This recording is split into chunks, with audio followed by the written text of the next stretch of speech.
안녕하세요. 송파다원에서 수학을 가르치고 있는 김지혜누입니다. 창덕여고 1학년 2025학년도 1학기 기말고사 총평 한번 진행해 보도록 하겠습니다. 자, 목차입니다. 시험 전체적인 총평 진행하고요. 그 다음에 주요 문항 분석, 수업 안내 이렇게 진행하도록 하겠습니다. 시험 총평 먼저 진행하도록 하겠습니다. 기말고사 같은 경우에는 작년이랑 교육과정이 많이 바뀌면서 시험 내용이 달라졌기 때문에 직접적인 비교는 어렵고요. 중간고사랑 살짝 비교를 해보자면 중간고사 때는 객관식 20문제, 그 다음 서술형 2문제, 그래서 22문제 출제됐었는데 이번 기말고사 같은 경우에는 객관식 18문제, 단답형 3문제, 그리고 서술형 2문제, 그래서 23문제. 문제 수도 증가했고 구성도 좀 더 어려워졌다고 저는 생각하게 됩니다. 그리고 자세히 보셔도 문제를 자세히 봐도 난이도 자체가 중간고사에 비해서 좀 더 어려웠다고 저는 생각됩니다. 그리고 2등급, 지금 5등급제인데 2등급 이상의 학생들은 아무래도 학교 프린트보다는 외부 문제집, 올림포스 고난도 같은 문제집을 좀 더 보시는 게 좋지 않을까. 아무래도 이쪽 그 EBS 올림포스 고난도나 아니면 뭐 교육청 기출 이쪽에서 어려운 문제들이 많이 연계가 되기 때문에 최신 교육청 기출까지 출제가 되는 추세이기 때문에 네, 그 부분을 좀 더 신경 쓰시는 게 아무래도 상위권을 유지하거나 아니면 올라가는데 도움이 될 것 같습니다. 학교 프린트나 교과서가 예전에는 작년까지만 해도 많이 연계가 됐었던 것 같은데 올해부터는 좀 분위기가 바뀐 것 같습니다. 아무래도 학교 프린트에서도 물론 어려운 문제가 있긴 있어요. 있긴 있는데 잘 나오는 추세는 아닙니다. 자, 2025학년 5학년도 1학기 기말고사 좀 더 자세히 살펴보도록 하겠습니다. 보시면 경우의 수가 생각보다 무난하게 나왔어요. 솔직히 경우의 수가 어렵게 나오면 정말 어려운데 물론 쉽진 않았습니다. 경우의 수가 쉽진 않은데 기대에 비해선 좀 무난하게 나왔다고 저는 생각됩니다. 행렬도 쉽게 문제 수도 애초에 적고 네, 너무나도 애초에 창덕여고 시험 범위에 행렬 연산이 안 들어가지고 나올 게 얼마 없었습니다. 그리고 근데 이제 의외였던 게 여러 가지 방정식이 상당히 난이도도 높고 문제 수도 꽤 많이 나왔습니다. 보시면 서술형 2번 이 문제가 지금 마지막 문제인데 여러 가지 방정식이죠. 네. 그리고 부등식 단원도 뭐 많이는 안 나왔지만 어쨌든 만만치는 않았다라고 생각됩니다. 자, 주요 문항 분석입니다. 먼저 13번 문제. 이 문제 같은 경우에는 창덕여고가 그림을 상당히 좋아하는 것 같아요. 제 경험상. 경우의 수 단원을 예로 들면 뭐 색칠하기나 뭐 대진표 이런 문제 점 찍고 그 다음에 뭐 삼각형 개수 찾거나 아니면 선의 개수 찾는 그런 문제. 그런 문제들이 많이 나오는데 이번에도 13번에서 색칠하기 문제가 나왔어요. 근데 색칠하기 문제 치고 쉽지 않은 문제였다. 일반적인 색칠하기 문제랑은 좀 다르게 네모칸에 숫자를 쓰는 게 아니라 지금 영역의 개수랑 색의 개수가 똑같죠. 그래서 각 영역에 맞게 색칠을 해야 되는데 일단은 지금 두 가지 색이 이웃하면 안 된다. 빨간색과 주황색이 이웃하지 않게 문제를 푸는 문제예요. 근데 선지가 조금 쉽게 일부러 조금 내신 것 같아요. 왜냐하면 전체가 5개 색이기 때문에 5개 색을 나열하는 경우는 5팩이죠. 근데 5팩은 120이란 말이에요. 4번, 5번은 120을 넘어가요. 그래서 1, 2, 3번 중에 하나인데 아무리 그래도 1번은 아닐 것 같고 그럼 2, 3번 중에 하나라서 선지가 그나마 조금 쉽게 나왔다고 저는 생각됩니다. 아무튼 제가 이 문제 같은 경우에는 학교 프린트나 이런 쪽에서 연계된 게 아니라 외부 문제에서는 가끔씩 나오는 문제예요. 그래서 제가 테스트에서는 몇 번 냈었는데 우리 방법이 동일합니다. 동일한데 대신에 얘는 이웃하지 않게니까 이웃한 것을 전체에서 빼는 것으로 풀이를 해결하시면 될 것 같습니다. 그 다음 16번 문제. 이 문제 같은 경우에도 의자에 학생을 앉히는 문제인데 이 문제 같은 경우에도 뭐 문제집에서 흔히 나오는 유형이에요. 근데 이런 표현은 거의 처음인 것 같아요. 빈 의자를 13개 넣는데 3명의 학생이 서로 다른 의자에 앉을 때 여기까지는 많이들 보는 표현이죠. 근데 학생들 사이에 홀수기에 빈 의자를 있도록 앉는 방법일 수. 이 문제는 학교 선생님이 아마 추가하신 문제가 아닌가. 그래서 의자 문제 같은 경우에도 제가 테스트에 많이 냈었는데 이런 식으로 나오면 상당히 어렵지 않을까 애들이. 제 개인적인 생각으로는 16번 문제가 창덕여고 시험에서 제일 어려웠다고 생각됩니다. 다만 이 문제도 선지가 조금 아쉬웠던 게 어쨌든 자리를 정하면 학생을 3명을 나열을 해야 된단 말이에요. 그러면 3팩을 마지막에 써야 되는데 3팩은 6이죠. 근데 6의 배수가 5번밖에 없어요. 그래서 답이 5번이 쉽게 나옵니다. 17번. 17번 문제는 원래 고등하 단원에서 경우의 수가 마지막 단원이었죠. 그래서 그 전에 집합 명제를 배우기 때문에 집합 명제를 이용해서 함수랑 집합 명제를 이용해서 나오는 문제가 있었어요. 원래 경우의 수 문제가. 근데 그 부분에서 뭐 fx랑 x의 관계 이런 식으로 그걸 다 빼고 그 다음에 이제 숫자를 정하기만 하면 딱 나열이 끝나는 그런 문제죠. 네. 근데 이 문제가 비슷한 게 올림포스 고난도에 있었습니다. 보시면 여기 부등식 식이 저 식이랑 굉장히 유사하죠. 네, 비슷합니다. 저도 이 문제를 보면서 그럼 이 조건만 이용해서 푸는 문제가 있지 않을까. 그래서 제가 이제 테스트 7번 테스트에 5번 문제를 냈었는데 보시면 거의 유사하죠. 네. 근데 차이가 있다면 뭐 숫자가 요 정도 차이, 그리고 개수가 4개인 거, 3개인 거. 근데 식은 어쨌든 동일합니다. 네, 그래서 이렇게 대비를 했었다. 그래서 제가 가르친 학생들은 많이 맞춰준 것 같아요. 18번 문제. 그리고 18번 문제 같은 경우에는 이번 고1 6월 모의고사 18번 문제랑 유사하죠. 연계된 문제입니다.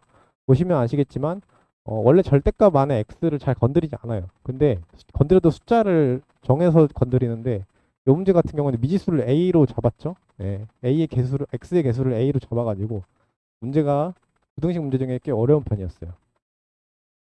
보시면은 뭐 식은 거의 동일하고 밑에 식이 뭐 1차에서 2차로 바뀌고 그 다음에 지금 자연수의 개수가 2개에서 정수의 개수 2개로 바뀐 거, 그 정도 차이.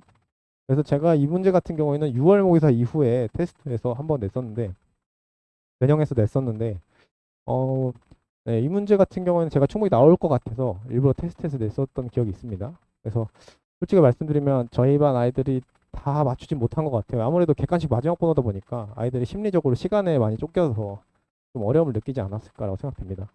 자, 21번 문제, 단답형 3번인데요.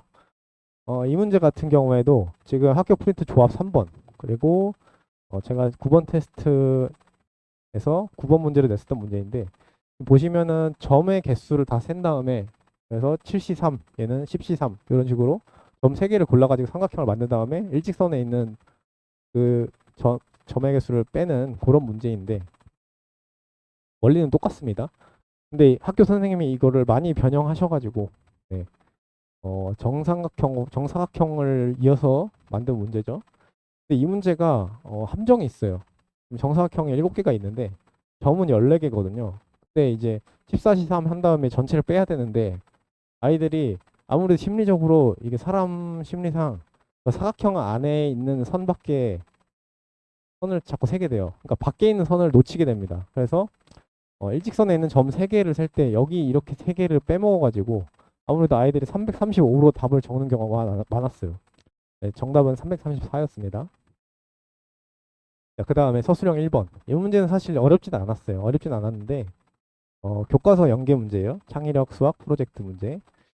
중간고사 때도 창의력 수학 프로젝트에서 네, 2차 함수 단원에서 냈던 것 같은데 그때도 문제가 어렵진 않아서 사실 이 문제는 제가 따로 변형하진 않았어요. 대신 직보 때 아이들에게 리마인드 시킬 겸 네, 프린트로 나눠주면서 다시 풀어봐라 했던 기억이 있는데 실제로 저희 반 아이들이 거의 다 맞췄습니다. 이 문제. 그게 어렵지 않고 대신에 이제 리마인드 한번 시키면 아이들이 아 이렇게 풀면 되겠구나. 그 정도 길만 딱 잡으면 쉽게 풀리는 문제여서 가, 나 조건 하나씩 해결하면 그렇게 어렵지 않은 문제였습니다. 자, 그 다음에 23번 문제. 서술형 마지막 문제죠. 서술형 2번 문제인데 이 문제는 올림포스 고난도에 있던 문제예요. 보시면은 지금 3차 방정식 똑같고요. 그리고 복수 Z. 그리고 가, 나 조건이 원래 있었는데 여기서는 다 조건이 추가됐죠. 근데 다 조건이 여기 있어요, 사실. 괄호에 보시면 A는 음수다라고 돼 있죠. 이 부분을 부등식을 이용해서 다 조건에 추가한 겁니다. 사실상 똑같은 문제예요. 이 문제 같은 경우 굉장히 식이 길어요. 그래서 지금 보시면 이거를 fx 구한 다음 끝이 아니라 f2x 더하기 3 얘는 f3x 마이너스 4의 모든 근의 합이라고 돼 있죠. 그래서 fx를 구한 다음 끝나는 게 아니라 계산을 끝까지 끌고 가야 되는 문제라서 근데 아무래도 23번 문제다 보니까 시험 마지막 문제잖아요. 그래서 아이들이 시간을 쫓기다 보니까 많이 어려워했다고 생각됩니다. 아마도 시간 관리가 잘 된 친구들은 쉽게 풀었을 것 같고 안 된 친구들은 많이 어려웠을 것 같아요. 네, 시험이 만만치 않았다. 창동여고가. 수업 안내입니다. 제 수업은 결과론적 풀이보다는 실전적인 풀이를 지향합니다. 네, 그래서 선생님이 아무리 화려하게 멋있게 풀어도 애들이 결국 시험장에서 따라하지 못하면 저는 의미가 없다고 생각해서 아이들 입장에서 어떻게 풀지를 항상 고민하고 제가 수업을 한다 이렇게 생각하시면 될 것 같습니다. 그리고 개념을 근거로 하는 수업, 저는 유형보다는 개념을 위주로 수업을 하고 실제로 문제 풀 때도 그렇게 많이 풉니다.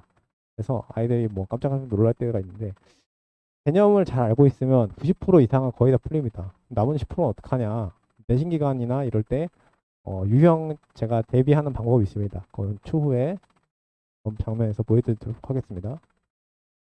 그래서 개념을 근거로 하면 어떤 점이 또 좋냐, 내신이랑 모의고사가 둘 다 대비가 가능하다. 아무래도 5등급제다 보니까 내신도 물론 중요하지만 모의고사 등급도 중요하다고 생각해서 저는 이쪽을 방향성을 잡는 게 맞지 않나라고 생각합니다. 그리고 사고력을 키워주는 수업, 아무래도 수학이 응용하는 과목이다 보니까 혼자 고민하는 시간이 반드시 필요해요. 그래서 저는 수업 시간에 30분이나 1시간 정도 아이들이 혼자 푸는 시간을 많이 주는 편이고, 어, 물론 개념 설명이나 뭐 앞에 뭐 학생 선생님이랑 같이 푸는 문제들은 있습니다. 근데 그 이후에 좀 아이들에게 자율성을 좀 주어서 좀 아이들이 혼자 할 수 있게끔, 네, 도와주는 편입니다. 자, 지금 보시면 제가 시험 제작을 많이 하는데요. 특히나 올해 같은 경우에는 어, 교육 과정이 바뀌면서 작년 시험지를 쓸 수가 없죠. 그래서 다 전부 만든 겁니다. 보시면 여기 9번 시험지라고 돼 있죠. 시험지를 9개 정도 만들었습니다. 정규 수업 하면서. 근데 이제 직보까지 하면은 10개겠죠. 10개의 시험지를 만들었다. 근데 그 시험지가 다 퀄리티가 괜찮았다, 아이들 반응이 괜찮았다라고 생각하시면, 좋았다라고 생각하시면 될 것 같습니다. 양질 테스트라고 하는 건 뭐냐, 아이들이 단순히 어려워하고 막 그 점수 안 나고 이런 게 아니라 시험 본 다음에 학습할 게 있고, 그리고 아 내가 공부를 안 해서 틀렸구나 이런 느낌이 들면 저는 좋은 시험이었다라고 생각됩니다. 그리고 제가 테스트 내는 방식인데 모르면 알 때까지 냅니다.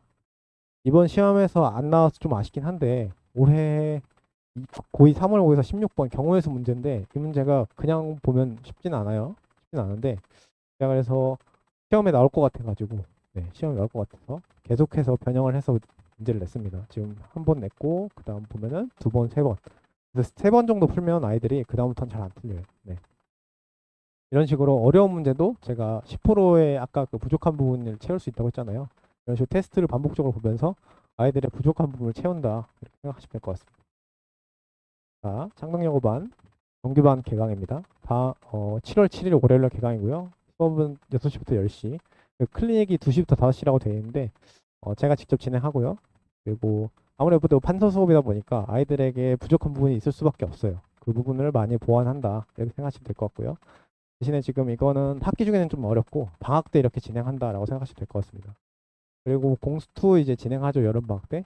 네, 이제 누적 테스트 앞에 부분을 까먹으면 안 되니까, 뒤에 부분 배운다고 해서 앞에 부분 까먹으면 이제 수업이 의미가 없잖아요. 그래서 누적 테스트 진행한다. 그리고 오답별 유사 문항 제공한다 생각하시면 될 것 같고요.